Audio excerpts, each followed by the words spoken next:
Welcome to the Imagination Woodshop.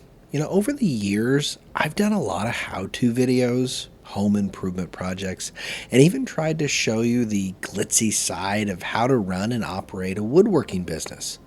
That's all great. And whether you're a first-time viewer or a long-time subscriber, I hope my videos have either helped you, brought you joy, or hopefully maybe a little bit of both. For those of you who might not know, I have been running the Imagination Woodshop for 15 years now, and I've been sharing my woodworking journey here on YouTube for the past 4 years. During that time, I've learned a lot, and not just about woodworking itself, but about the ups and downs of running a small business. I've shared tips, tricks, and inspiration, but today I want to go deeper and just give you a more honest look about what it's really like behind the scenes. Here's the thing though, behind every video there's a reality that's not fancy woodworking or innovative projects that make you long to build your own shop and you do it yourself. The truth is, there's also struggle. And whether that struggle is to improve my skills to create or to help or simply just to make enough money to keep it all going, I thought it was high time to just show you the day-to-day.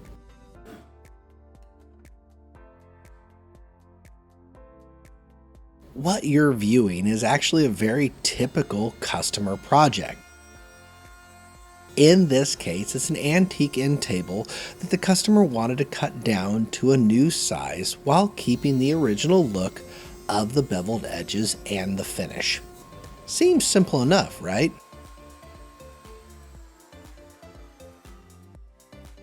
However, projects like these leave no room for errors, and oftentimes I undercharge for the time that goes into completing the project. In this particular case, I had to modify the beveled edge slightly and blend the joinery to make it look original. Now, in a perfect world, this project takes around an hour to complete. But in reality, the finish was terrible, and I ended up sanding everything down to bare wood, restaining everything to match accordingly, and doing 5 coats of urethane before I was happy with the final result. It's a great example of how an estimated $50 to $60 project took more than 5 work hours and ended up actually costing me money in labor just to produce a final good quality project. And this is sometimes the sad reality of being a woodworker. Projects often tend to take longer than expected, and we guess and we undervalue our time. Plus, like many woodworkers who run a small business, this is usually a second job. I often tell customers that I have this job and then I have a job that actually pays the bills. And honestly, my intent here, it isn't to garner sympathy. It's just to show the reality behind the camera and behind the grind to becoming successful.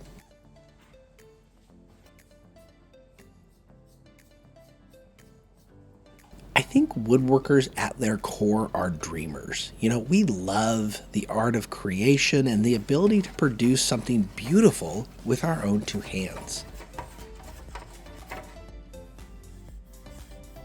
The term labor of love doesn't mean necessarily that it's going to be a financial success, but rather something that's done with joy, whether for ourselves or more likely for others.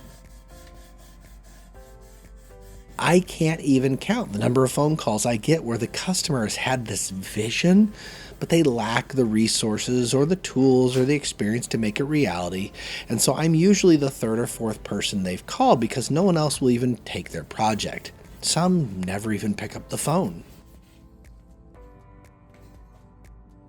The next day.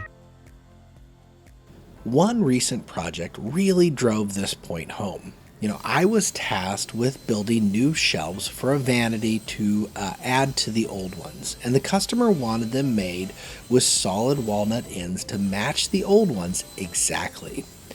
Getting the right wood was tricky enough, but the real challenge was actually matching the finish and the dimensions perfectly to seamlessly blend with the old setup. Because walnut can be temperamental, and even a slight difference in shade or grain pattern can really make it stick out like a sore thumb. I spent lots of time testing stains, sanding meticulously, and doing multiple finish coats just to get it right. And honestly, I must have done a dozen samples before I found the perfect match. And just like the previous project, I ended up putting way more hours into it than I initially anticipated. And in the end, the shelves looked fantastic and the client was thrilled, but again, the reality is that the time investment far exceeded the price I quoted.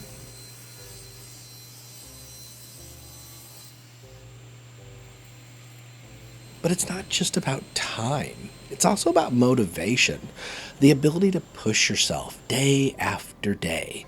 And here's my other dirty secret. It can be hard to get motivated to get into the garage and work.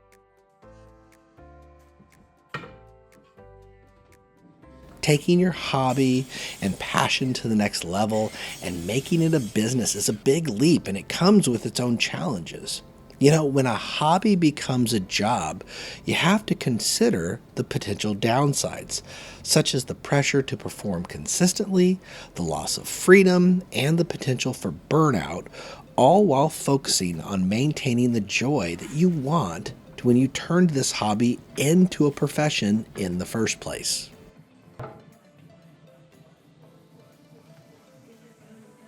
To succeed, you have to be intrinsically motivated and okay with baby steps and failures lurking around every corner. You have to take risks and keep pushing forward even when it's not fun.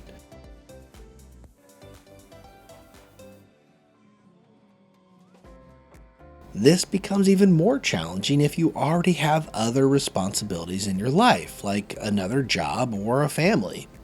There's a trade-off when the camera's not rolling, and I'm not saying it's all bad.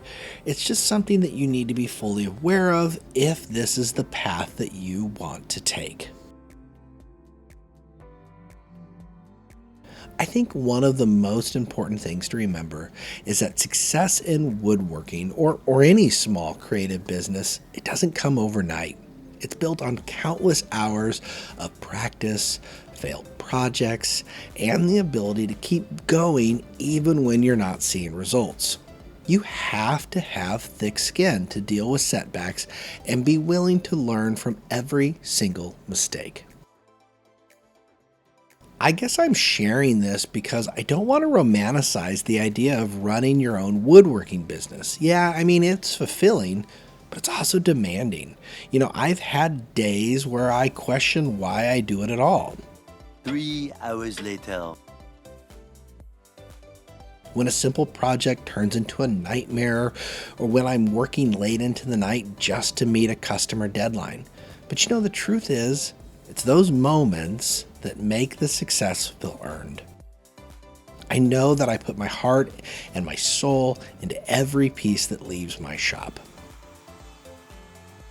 So, if you're watching this and considering starting your own woodworking business, take this both as encouragement and really a reality check. It's not easy, but if you're willing to embrace the grind, push through the challenges, and find joy even in the hard parts, it's worth it. Just remember, be honest with yourself and about the effort that it's going to take to prepare for all of those highs and lows. I just want to say thanks again for watching and supporting the channel. If you enjoyed this video or found it insightful, hey, let me know in the comments below. And as always, keep dreaming, keep building, and keep pushing forward. I'll see you on the next one. 1 eternity later. Oh my gosh. Hey, that look okay? They're fantastic. Oh my gosh. So I tried to match it. This is Oh, actually. Miller, they are perfect. They are so perfect. This is the color I started with. And then you so- warmed it up. Yeah, because this is your original. Yeah. And so I tried. It wasn't perfect. I tried. No, but these are But I love it. I mean, there's a little variation, but it's absolutely perfect. That's all right. So I'm really happy with how they came out, and I'm really happy with your front. I'm thrilled. Front. These are just amazing. Is that what you'd hope for? You are so talented. It's better. I mean, you are Good. so talented. I went ahead and put in that little 16th inch bevel on Okay. everything, just like on the original.